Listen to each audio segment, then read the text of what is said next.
Rice, రోటీ, చపాతీ దేంట్లోకైనా ఈ combination అయితే సూపర్‌గా ఉంటుందండి. ఈ ఆలు కుర్మా. ముందుగా అయితే ఇప్పుడు మసాలా కోసం ఒక మిక్సీ జార్ తీసుకొని జీడిపప్పు, ధనియాలు, అల్లం వెల్లుల్లి పేస్టు, కొబ్బరి పేస్టు లేకుంటే కొబ్బరైనా వేసుకోవచ్చండి.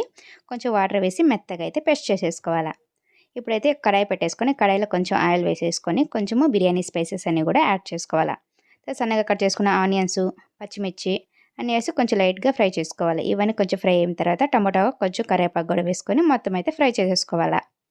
ఇవన్నీ బాగా ఫ్రై అయిన తర్వాత రుచికి సరిపడా ఉప్పు, కొంచెం పసుపు, కొంచెము కారము అన్నీ వేసి బాగా ఫ్రై చేసుకోవాలా. ముందుగా మనం మసాలా పేస్ట్ చేసుకున్నాం కదా! ఆ పేస్ట్ కూడా వేసేసి ఒకసారి అయితే బాగా ఫ్రై చేసేసుకొని ముందుగా కొంచెం పెరుగు కూడా యాడ్ చేసుకోవాలి. ఒక పావు కప్పు పెరుగు వేసేసుకొని మొత్తం అయితే ఒకసారి కలుపుకొని ఆయిల్ సెపరేట్ అయ్యేంత వరకు అయితే కుక్ చేసుకోవాలా. ఇంకా సన్నగా కట్ చేసుకున్న మనం పొటాటోస్ ఉంటాయి కదా! ఉల్లగడ్డలు అయి కూడా వేసేసి ఇంకా గ్రేవీ కన్సిస్టెన్సీకి ఎంత వాటర్ కావాలో అంత వాటర్ వేసి మూత పెట్టేసి ఉడికించుకుంటే పైన కొంచెం కొత్తిమీర వేసేస్తే ఆలు కుర్మా అయితే రెడీ అయిపోయింది. మన ఛానల్‌ని ఎవరైనా